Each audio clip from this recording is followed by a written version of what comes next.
I thought I was invincible. 5 years into the pandemic, never once had I gotten a positive COVID test. That all changed last month, after a brutal day in the sun. And no, the sun didn't give me COVID, but that's where it gets fascinating. Let's become more aware together.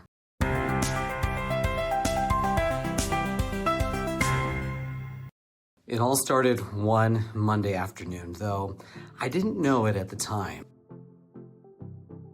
During my lunch break, I like to go for jogs. It's summer, and Monday's forecast was near 100 degrees. As such, I shift my jogs to the parking garage at work, free of sun exposure. Typically, I'm able to exit the air-conditioned building, go the garage, and return without full exposure to the heat of the day. And this is what I did that Monday as well. But what would come next was a combination of higher stakes and bad luck. This year, I volunteered to coach my son's soccer team, and I was late for practice. Traffic was particularly bad that afternoon, and I had the equipment the boys needed. I felt pressure, but every detour I took led to another line of cars. Each failed attempt to find a quick way to the field led to more stress and anger. Then my phone overheated, momentarily keeping me from being able to let anyone know that I was running late. For a moment, everything seemed to be caving in on me. When I finally arrived to practice, I was in go mode, but I had forgotten my hat and my water for myself. I focused on keeping the boys cool, and they were all fine. But for me, it was a half-hour baking in the heat of summer. I figured I would just get a sunburn and deal with it, but I was wrong. My body alternated between too hot and too cold. This felt like heat exhaustion, and it made sense. I had worked my body significantly that day. Fluids, a popsicle or two, and a good night's rest would have me back in the game tomorrow, or so I thought. I woke with one of the worst headaches I'd ever had.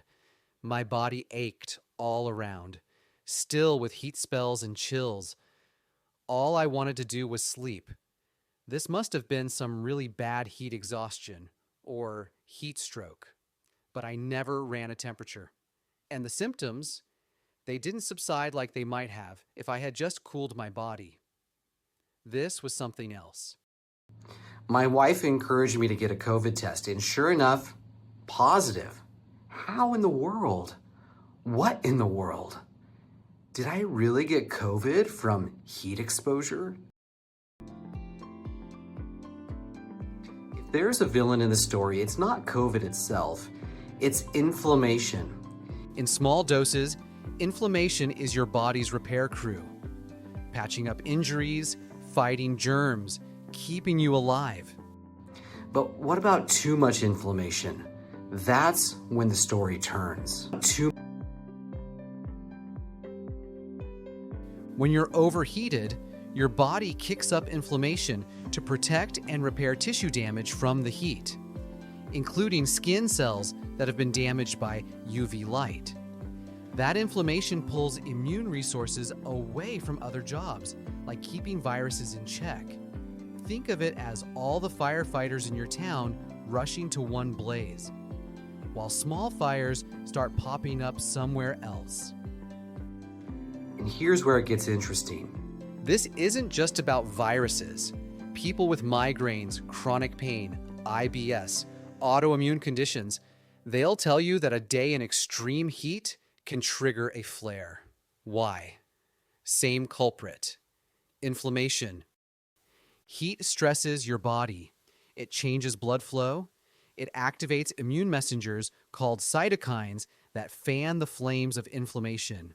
And for some people, that inflammation hits the weakest link, the gut, the nervous system, the joints, or in my case, immunity to a virus I probably already had. Now, layer on stress. That traffic jam, my phone overheating, the pressure of being late for my son's practice. That's not just mental frustration, It's a chemical shift in my body. Stress hormones like cortisol and adrenaline kick in. Short term, they can actually dampen inflammation to help you survive the crisis. But when the stress is intense or prolonged, the system overshoots and inflammation rebounds higher. That rebound effect is like opening the floodgates. Combine that with heat-induced inflammation, and your immune defenses are not at their sharpest. That's when a virus you've been keeping at bay can suddenly take the spotlight. I'm not saying that COVID appeared out of thin air that day. I suspect, like many viruses, it may have been quietly hanging out in my system, or I had just been exposed. Normally, my immune system would keep it quiet, but this perfect storm, heat, inflammation, stress, tipped the balance. And this isn't unique to COVID either. So, can a sunburn give you COVID? No. But it can set the stage for your immune system to struggle and for a virus to take advantage. The real lesson here is that inflammation is both your protector and your saboteur. That means managing stress, staying hydrated, giving your body breaks from extreme heat, and listening when your body's telling you to slow down. Because whether it's a migraine, a pain flare, or, in my case, COVID, the wrong combination of stressors can tip the balance fast. Have you ever gotten sick or had a flare after a stressful or exhausting day? Drop your story in the comments. I want to see how many of us have been through something like this. The more we understand this mind-body immune connection, the better we can work with our bodies instead of against them. And we'll become more aware together, one step at a time.